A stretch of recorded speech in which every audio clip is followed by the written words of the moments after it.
actually said maybe Willie's death wasn't all bad. It might stop Mary from making a fool of herself in public. Lincoln was as broken-hearted over Willie's death as Mary. Sometimes he hid in his room so he could weep in peace.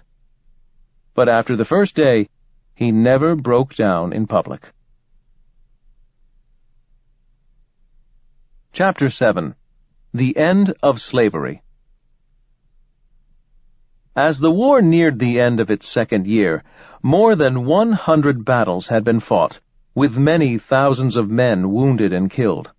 And still, neither side was winning. In the North, it became harder and harder to find men who were willing to join the army, and the government was running out of money to pay for the war. The South had broken away to keep slavery, yet, so far, Lincoln had avoided dealing with slavery directly. Now he realized he had to face the issue. Abolitionists supported the war because they thought it would end slavery. They wanted Lincoln to make it illegal once and for all. But even in the North, a lot of people were against this idea. Lincoln was afraid to lose their support, so he hesitated. He wasn't sure that the president had the power to outlaw slavery. He had sworn to protect the laws of the United States, and slavery in the South was legal. The president couldn't just overturn laws all by himself. That had to come from the people. Only the citizens of the country could change the United States Constitution. At last, Lincoln came upon a way to do what he thought was right and at the same time obey the Constitution. A country at war was allowed to seize property that the enemy was using to fight the war. Southern states were using slave labor in many ways that helped the war effort. Lincoln decided this was a good, legal reason to take slaves away from their owners in the rebel states. Congress began to pass laws that chipped away at slavery. Slaves who escaped from rebel owners or were captured by the Union Army would not be returned to their owners. They were free. Then Lincoln decided to go further. Quietly, all by himself, he wrote the Emancipation Proclamation. This proclamation did not free all slaves. It was an act of war, and it applied only to Confederate states. In the rebel states, all slaves would be freed forever. But in Delaware, Maryland, Kentucky, and Missouri, slavery remained legal because these states had stayed with the Union.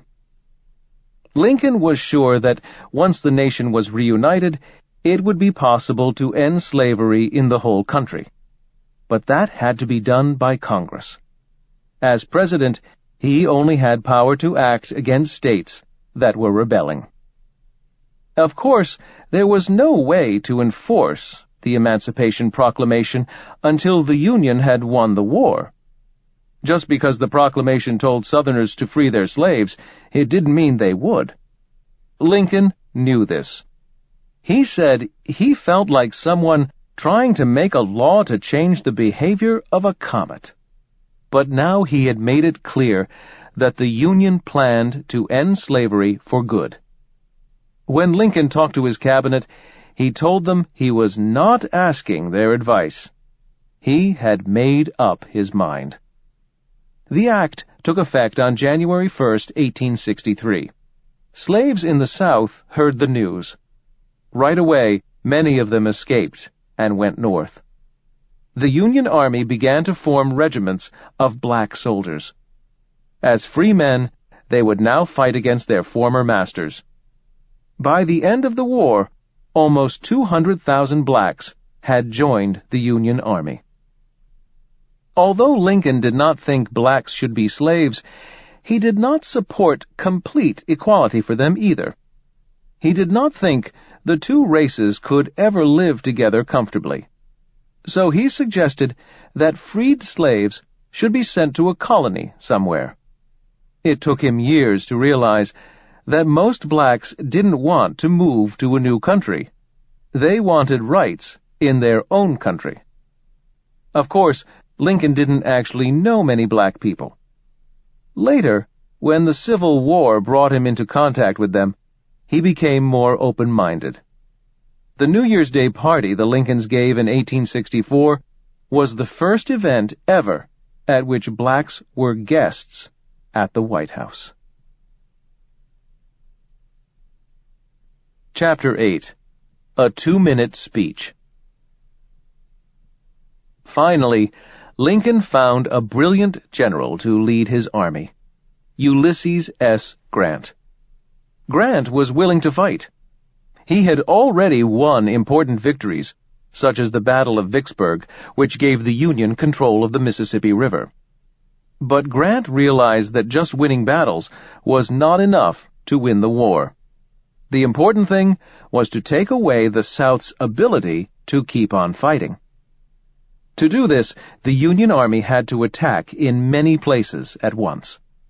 They had to fight battles one right after another, and they needed to destroy railroads and factories that helped keep the Confederate Army going.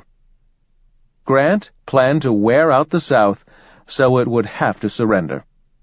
But it would take time, and it would cause many thousands more deaths. Lincoln relied on Grant more and more. After one terribly bloody battle, many people thought Grant should be fired. But, "I can't spare this man," Lincoln said. "He fights."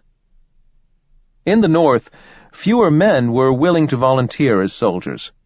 So in 1863, Lincoln called for a draft.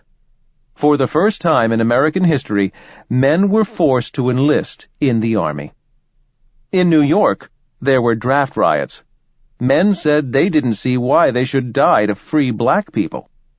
Many Northerners were so fed up with the war, they were even willing to just let the rebel states go. More and more, people blamed Lincoln. He needed to explain why the war had to be fought to the bitter end. But back